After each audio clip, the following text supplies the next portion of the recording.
देखिए, सबसे पहले तो यही सवाल उठता है कि इतने साल के बाद ये रिपोर्ट अब पटल पर रखी जा रही है, तो इसके पीछे हम ये समझते हैं कि नीयत साफ नहीं है। पुराने मामलात को इस तरह पटल पर रखना और उसकी कोई जांच नहीं करना, हमारा कहना शुरू से ये रहा कि जांच नहीं हुई है। जो जांच रिपोर्ट आज पेश की गई है, जो आज ये बताया जा रहा है कि डॉक्टर शिवम साहब उसके जिम्मेदार थे, ये आज आ रही है बात, 40 साल से कभी नहीं आई ये बात सामने। और वो जांच जो आयोग बनाया गया था, उसने जिस तरह जांच की जाती है आमतौर पर, इस तरह जांच नहीं की थी। और उन्होंने गुपचुप जांच करके और अपने इंडोर ऑफिस में बैठकर वो रिपोर्ट बना दी और सरकार को दे दी, और सरकार ने उसे दबा कर रख दी। तो ये सारी चीज़ें जाहिर कर रही हैं कि नीयत साफ नहीं थी, खाना पूरी करनी थी और किसी एक आदमी को मुर्द इल्ज़ाम ठहरा के उसको ख़त्म कर देना था उस मामले को। उस पर कोई कार्रवाई नहीं हुई आज तक। हम आज तक जब से ये मांग करते आ रहे हैं कि भाई एक खुली अदालती जांच होनी चाहिए, खुली अदालती जांच होनी चाहिए। दूसरे ये कि ये 13 अगस्त का मामला कतई सांप्रदायिक नहीं था। टोटल सरकार का स्पॉन्सर्ड केस क्या नाम एक मामला था, और सरकार जिस तरह दूसरी जगहों पर कर रही थी, सन 76 में मुजफ्फरनगर में नसबंदी कांड में सीधी गोली चलाई गई और 25 आदमी एट दी स्पॉट मार दिए गए, बग़ैर प्रोवोकेशन के, बग़ैर किसी झगड़े के, बग़ैर किसी टकराव के सीधी गोली चलाई गई एक भीड़ पर, जहां ज़बरदस्ती ये नौजवानों को उठा रहे थे, और 25 आदमी मार दिए। उसकी कोई जांच नहीं हुई, उसका किसी को कोई मुआवजा नहीं मिला आज तक।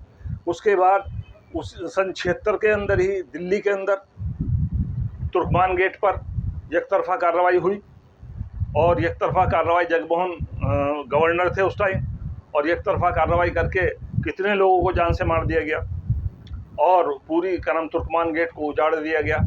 ये एक स्पॉन्सर्ड बाय सरकार, मैं इसलिए कह रहा हूँ कि सरकार की तरफ से ये लगातार एक चीज़ चली आ रही थी कि मुसलमानों को डिमोरलाइज किया जाए, उनके उत्साह को कम किया जाए, उन्हें जो है इस तरह दबाया जाए कि वो आइंदा कभी बोलने की हिम्मत ना करें। तो मुसलमानों को हतोत्साहित करने के लिए, एक तरह से उन्हें डिमोरलाइज करने के लिए ये एक प्लान था सरकार का।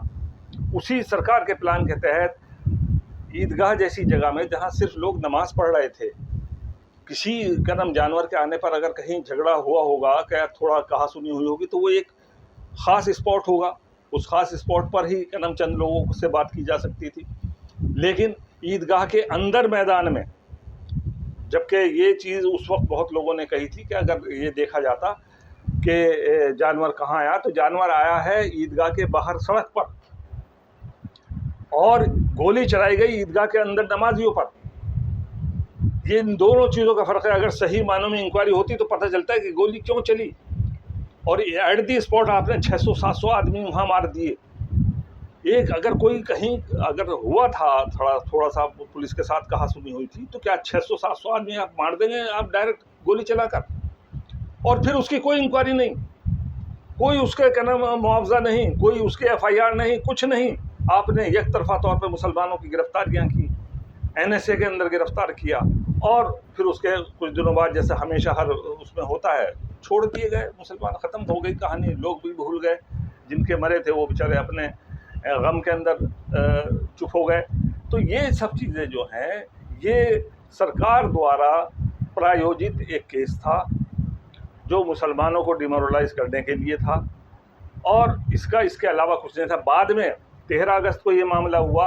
13 अगस्त को सुबह 9 बजे फायरिंग होने के बाद 14 और 15 में शहर में बिल्कुल शांति रही। 14 में यहाँ होम मिनिस्टर आए, केंद्रीय गृह मंत्री ज्ञानी जेल सिंह जी आए, और ज्ञानी जेल सिंह जी ने वहाँ कोतवाली में मीटिंग की। उस मीटिंग में सारे शहर के लोग जमा हुए, और वहाँ पर खुलकर शिकायत की गई पुलिस की और एडमिनिस्ट्रेशन की, खुलकर शिकायत की गई। पूरे शहर में कोई दंगा नहीं था 14 को, 15 को कोई दंगा नहीं था, लेकिन हमें ये इत्तला मिली, हम यहाँ मौजूद थे उस वक्त, हमें ये इत्तला मिली कि DM और SSP के घर पर बाकायदा दूसरे गिरोह के लोगों को बुलाकर ये कहा गया कि इसे सांप्रदायिक दंगे का रूप दो, नहीं तो हम फंस जाएंगे। और 15 तारीख के बाद इसे सांप्रदायिक दंगे का रूप दिया गया। ये 13, 14, 15 में कोई सांप्रदायिक दंगा नहीं था। 13 में पुलिस एक्शन हुआ था, 14 में शांति थी, 15 में शांति थी, 14 के अंदर कोतवाली के अंदर बैठकर सब लोगों ने ये कहा गया, और हमारे तो डॉक्टर शमीम साहब की बेल भी इसी बात पर हुई कि आप ये कह रहे हो कि 13 में इन्होंने 302 के मुजरिम में इन्होंने पुलिस वाले को मारा और ये भाग गए, हाथ नहीं आए, FIR में ऐसा लिखा, और 14 में वही आदमी, वही डॉक्टर शमीम कोतवाली के अंदर बैठकर केंद्रीय गृह मंत्री और पूरे पुलिस अधिकारियों के साथ मीटिंग कर रहा है। तो भाई अगर 302 का मुजरिम है तो कैसे मीटिंग कर रहा था? इसी बेस पर अदालत ने उन्हें जमानत दे दी थी, इसी बेस पर कि भाई ये आपकी झूठी रिपोर्ट है कतई तौर पर। और ये भी हुआ था कि जिस पुलिस अधिकारी ने FIR कराई थी उसने बाद में पर्सनली कई लोगों के सामने डॉक्टर साहब से माफ़ी मांगी हाथ जोड़कर, और ये कहा कि डॉक्टर साहब मैं दबाव में था इसलिए मैंने ये FIR लिखी। तो ये सब हुआ।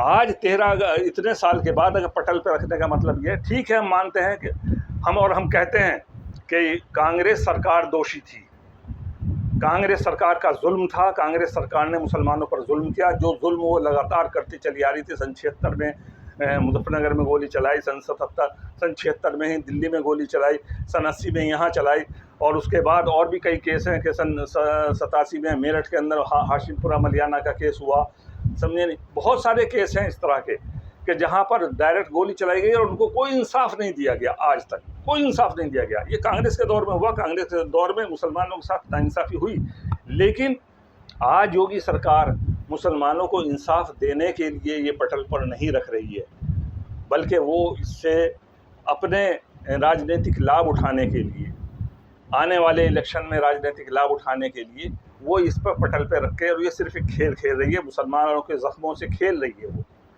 हमारा कहना यह है कि अगर योगी सरकार ईमानदार है तो वो मुसलमानों के साथ इंसाफ करे, और इंसाफ का पहला काम यह है कि आज़ादाना इंक्वायरी अदालती इंक्वायरी होनी चाहिए, जुडिशल इंक्वायरी होनी चाहिए, खुली, और क्या नाम, दूध का दूध पानी का पानी होना चाहिए। ये पता लगे पहले कि सन 1980 के में गोली चलाने के क्या कारण थे और किसने चलाई, किसके हुक्म पर चलाई गई, इसका बिल्कुल क्लियर कट होना चाहिए। तभी जाकर हम समझेंगे कि हमारे साथ इंसाफ किया जा रहा है, वरना तो एक राजनीतिक खेल है उनका, और इसके अलावा कुछ नहीं।